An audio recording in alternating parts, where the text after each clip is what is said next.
se ha vuelto un fenómeno popular. Bueno, en principio porque lo que uno observa es que en Argentina, del mismo modo que en todo el mundo, el statu quo se volvió de izquierda. Entonces hay toda una rebelión natural hacia las ideas de la libertad.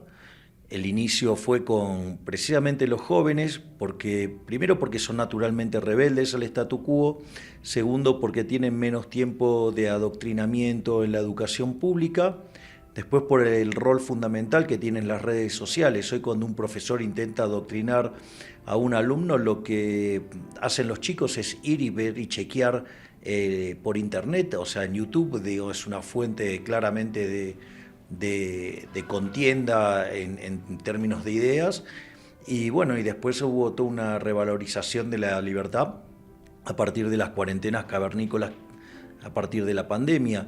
Y eso además también se convirtieron en evangelizadores, los jóvenes llevando el mensaje a sus familias, y eso ha hecho que hiciéramos una elección formidable y donde claramente nosotros no nos presentamos como antisistema porque nosotros estamos compitiendo dentro de las reglas del sistema, pero lo que nosotros decimos es que venimos a barrer con el statu quo, es decir, con la casta política, es decir, esos políticos ladrones que se aprovechan de las personas para ellos llevar una vida fabulosa mientras que hunden en la pobreza a la gente.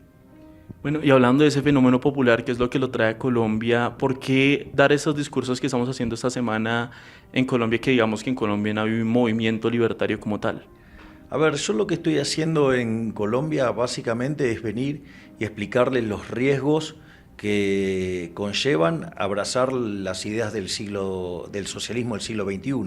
Justamente Petro representa eso, representa esas ideas que están sembrando la pobreza y el horror y la miseria en América Latina.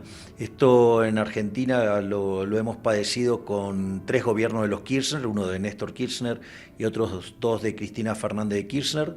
Después, de hecho, ellos impusieron tanto en el relato y le lavaron tanto la cabeza a la gente con el socialismo del siglo XXI, que después de hecho vino Macri y terminó haciendo socialismo de buenos modales, o sea, kirchnerismo de buenos modales. Y eso lo que hizo, nos trajo de vuelta al kirchnerismo, que es el gobierno de Alberto Fernández, pero esto ellos lo han hecho en todo el continente. Fíjense que, por ejemplo, en Uruguay han tenido a Tabaré Vázquez y a Pepe Mujica, en Paraguay han tenido a Lugo, en Bolivia a Evo Morales, en Chile han tenido a Lago y a Bachelet, ahora lo tienen a Boric, en Brasil han tenido a Lula y han tenido a Dilma Rousseff, en Perú, digamos, llegó Castillo, en México tienen López Obrador, por lo tanto tienen muestras, bueno, en Venezuela Chávez y Maduro tienen muestras sobradas de la miseria que es abrazar la idea del socialismo del siglo XXI. Por lo tanto, lo que yo vengo a hacer es alertar sobre esos riesgos, porque una vez que pierden la libertad es muy difícil recuperarla.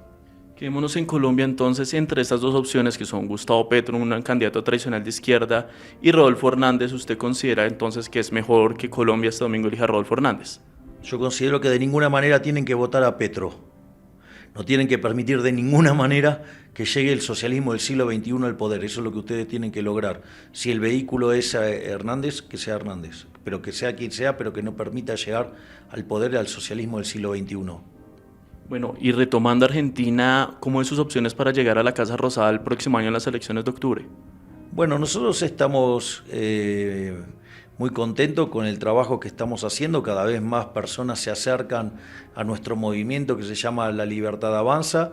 Ya no es solo una expresión que contiene a jóvenes, sino que ya, por ejemplo, 2/4 de la población, o sea, el segmento más joven, muestra que lo lideramos ampliamente con 60% de imagen positiva, mientras que el candidato o la persona que sigue más cerca está 30 puntos abajo nuestro. Después, bueno, está más peleado en el tercer segmento etario y después ya en el cuarto segmento etario, bueno, estamos superados en ese segmento por otras fuerzas. Pero lo que tenemos es una alta imagen positiva, tenemos también una situación de alta intención de voto. En este momento seríamos en términos individuales, o sea, tendríamos la posición más elegida por los argentinos, lo que implica que si llegáramos a la segunda vuelta, no hay ninguna duda que yo voy a ser el próximo presidente argentino. Bueno, Argentina viene atravesando unos problemas económicos bastante grandes durante los últimos años. ¿Cuál cree que han sido esas razones para que Argentina esté en la crisis que está hoy en día? Bueno, la decadencia de Argentina no es de ahora. A ver, si uno lo mira en términos de variación de PBI, uno podría decir, bueno, Argentina hoy tiene un PBI per cápita, por ejemplo, 16% por debajo del que teníamos en el 2011. Pero la realidad es que ese PBI per cápita está en línea con el del año 1973 y la productividad está en niveles de la década del 50.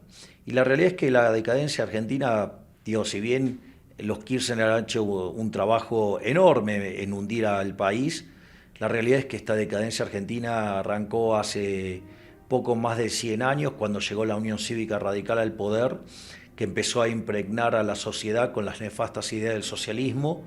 Y bueno, y eso, digamos, generó un círculo vicioso. Eso está muy bien explicado, por ejemplo, en libros como Camino de servidumbre de Hayek, cómo distintas implementación de políticas socialistas genera mal funcionamiento del sistema económico que demanda más intervención del Estado. Y entonces, por ejemplo, Argentina, siendo un país que entró siendo el país más rico del mundo en el siglo XX, hoy es 80 el tipo de cambio oficial, 130 el tipo de cambio paralelo. Desde el siglo XX en adelante Argentina tuvo 17 crisis, 15 son de origen fiscal y además a partir de la segunda mitad del siglo XX en adelante, la mitad del tiempo Argentina está en recesión. Y todo eso tiene que ver con lo que yo llamo el modelo de la casta, que está edificado sobre esa idea nefasta que es la justicia social y cuyo eslogan es que donde hay una necesidad nace un derecho.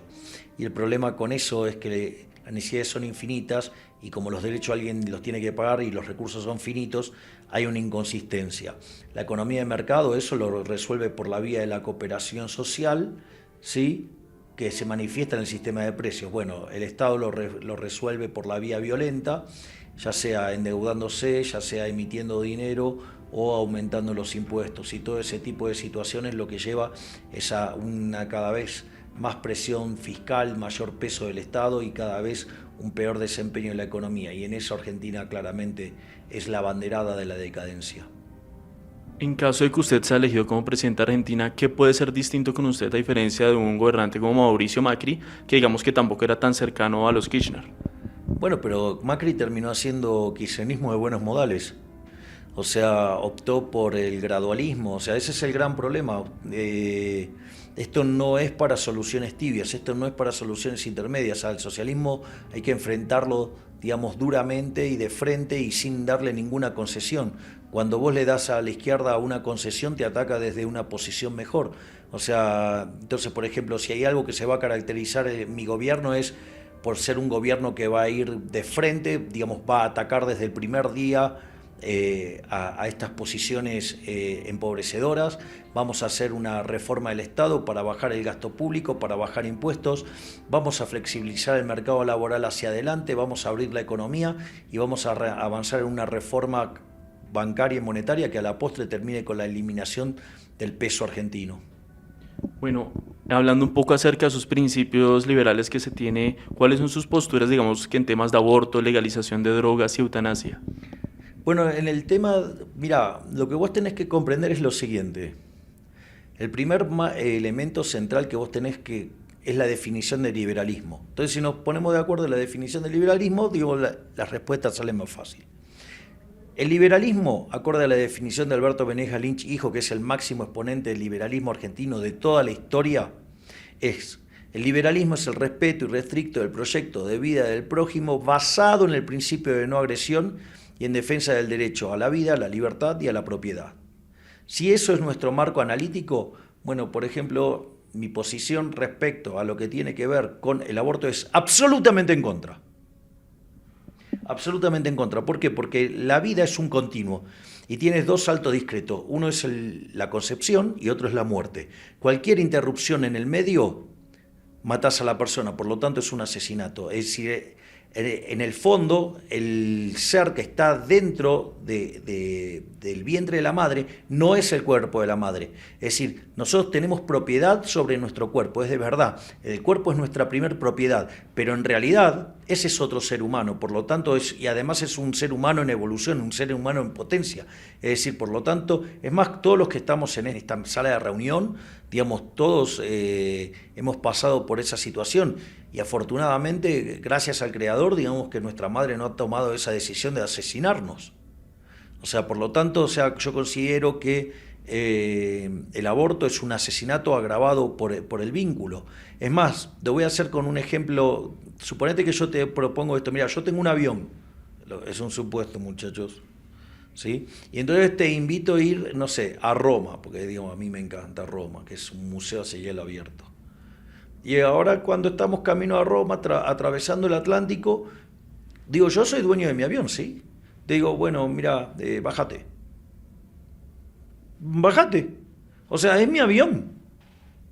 ¿Qué pasaría? Bueno, te vas a morir. Bueno, lo mismo, digo, o sea, eso, digamos, lo mismo que te pasa con el tema de, digamos, de abortar. Es eso, es un asesinato. Después me preguntaste por el tema de la eutanasia. O sea, vos, digamos, o sea, digo, ¿vos tenés propiedad sobre mi cuerpo? ¿Vos podés decidir sobre mi cuerpo? ¿Acaso yo soy tu esclavo? Bueno, por lo tanto, con mi cuerpo hago lo que quiero. Es una decisión mía. Yo no la comparto, yo no lo haría. Digamos, tengo determinados conjuntos de valores por los cuales no lo haría. O sea, tengo determinada forma de pensarlo que no lo haría. Pero si vos lo querés hacer, ¿quién soy yo para evitártelo? Es decir, ¿por qué yo tendría que imponerte violentamente mis ideas sobre tu propiedad? Es decir, es como que, bueno, a partir de ahora yo dispongo de tu teléfono, o a partir de ahora yo dispongo de una de tus piernas. Digo, hey, digo, es tu propiedad. Digo, o sea, a ver, si alguien decide ese camino, ¿a vos te afecta tu vida? No, que te morís por, digo, no. ¿Afecta tu libertad y tu propiedad? Bueno, entonces digo, ¿por qué te tenés que estar metiendo en la vida del otro? Es decir, aun cuando yo no adhiriera a eso. Y después el tema de las drogas tiene que ver si vos, por ejemplo, ¿tenés estado? Si tenés estado, la pregunta es, ¿tenés estado de bienestar? Si tenés estado de bienestar, ese estado de bienestar se ocupa de la salud. Bueno, en ese caso, entonces, si vos tenés estado, que es estado de bienestar y que se ocupa de la salud, la pregunta es, si yo decido hacer algo, por ejemplo, drogarme, ¿a vos te parece bien que vos tengas que pagar la cuenta? No, es una aberración. O sea, porque a vos ese dinero te lo sacan por la fuerza, o sea, te lo sacan vía impuestos. Es un acto violento. Por lo tanto, es decir, vos tendrías todo el derecho en el mundo de decir, no, para, esto yo no lo permito, porque, ¿sabes qué? Me vas a hacer que te pague todos tus tratamientos y además, como no vas a poder producir, después ya, además, me voy a tener que mantener de sostenerte a lo largo de tu vida. Hay algunos que ponen en los considerandos que sí, es cierto, digamos que ahí vos tenés un avance sobre la vida, la libertad y la propiedad de otros, pero entonces dicen, y la realidad es que, dice, bueno, está bien, pero combatir al narcotráfico puede ser mucho más costoso que esto, ¿no? Entonces te compara el costo que vos tendrías por combatir el narcotráfico y por todo lo que vos te ahorrarías en el sistema de salud. El problema es que esa cuenta sigue siendo incompleta, porque del otro lado también tenés que tener el costo que implica en términos de bienestar a las madres perdiendo a sus hijos. Cuando vos haces eso, entonces, digamos, acorde a estos principios, si vos tenés estado de bienestar y que se ocupa de la salud, no hay ninguna duda que tenés que combatirlo. Bueno, ¿en qué gobernante se inspira Javier Milei en el mundo o con quienes siente que tienen puntos de encuentro? Yo me siento muy identificado en términos históricos básicamente con Churchill, con Reagan y con Margaret Thatcher. Bueno, usted también se ha convertido en un fenómeno en redes sociales. Uno mira en YouTube, en TikTok, en otras redes y hay un montón de canales que comparten sus videos, sus discursos. ¿Por qué cree que se terminó volviendo un fenómeno popular en Argentina y en Latinoamérica? Porque básicamente lo que hago es plantear los problemas de la vida diaria desde la óptica de un economista liberal, y lo que hago es lo pongo en un formato accesible, es decir, yo no me compro esa estupidez propia de los mamertos que creen que porque ellos hablan difícil y se hacen los sofisticados, entonces son más cultos y más inteligentes. A mí me parece que la gracia consta en contarle las cosas de manera llana, directa a la gente, o sea, buscar una forma de que todo el mundo pueda acceder a ese conocimiento de manera fácil. Y yo creo que eso es lo que explica la respuesta tan positiva por parte de lo que se ve en las redes. En el fondo, digamos, la respuesta positiva del mercado. Sabemos que a muchos los tiene demandados, pero ¿qué le dice a todos esos periodistas y demás que lo tratan a usted de nazi o de fascista? Bueno, digamos, hoy quedó mucho más claro que eso responde a una estrategia del oficialismo de la Ciudad Autónoma de Buenos Aires, es decir, es una campaña de desprestigio que obviamente está impulsada por el jefe de gobierno de la Ciudad Autónoma de Buenos Aires, que como quiere ser presidente y no tiene el talento y las virtudes para crecer por sus propios méritos, se dedica a ensuciar a otros. Y bueno, como parte de eso, su espacio, de hecho, durante la campaña del 2021, no solo que creó y dicho por la propia gente que participó de ese espacio, que ellos fueron creados para destruirme a mí, pero no le fue muy bien porque aún con todo el aparato y toda la caja de la Ciudad Autónoma de Buenos Aires, en las PASO nosotros sacamos más votos que ellos y además después terminamos sacando todavía mucho más votos. Es la primera vez que en la historia un outsider sin estructura, o sea, con estructura outsider también, logra 17% de los votos. Y bueno, y ahora eso lo hicieron durante la campaña del 2021. Además, casualmente cuando todo eso se estaba dando, un conjunto de periodistas salieron a demandarme diciéndome ese tipo de cosas, motivo por el cual, como Argentina es uno de los 50 países en el mundo que ha firmado el IRJA, los estoy demandando judicialmente porque constituye delito la banalización del Holocausto. Y ahora, en estos días, una referente de dicho espacio volvió a frases todavía que replican ese mismo calibre. Por lo tanto, está claro que es una estrategia de Juntos por el Cambio para ensuciarme, como de las tantas operaciones que hacen. O sea, ya se les nota demasiado cómo están tratando de ensuciarme día a día. Volviendo al escenario en el que usted se convirtiera presidente, ¿qué sería lo primero que usted haría como si es elegido presidente de la Argentina? Ya lo dije, arranco con la reforma del Estado para reducir el gasto público, reducir impuestos, reforma del mercado laboral hacia adelante, para no vulnerar derechos, abrir la economía y la reforma bancaria y monetaria, es decir, es un conjunto de reformas que no solo eliminaría la inflación, sino que al aliviar la carga fiscal eso permitiría un fuerte proceso de crecimiento y mucha competencia al abrir la economía, y eso aseguraría por lo menos 15 años de muy alto crecimiento económico. Y finalmente, Javier, ¿cómo haría usted, digamos, para lidiar con los gobiernos de izquierda, que hay tantos en América Latina y quizás hasta más al finalizar este año, para las relaciones internacionales si fuera elegido presidente? Yo no voy a impulsar ni voy a promover el comercio y relaciones con gobiernos de izquierda.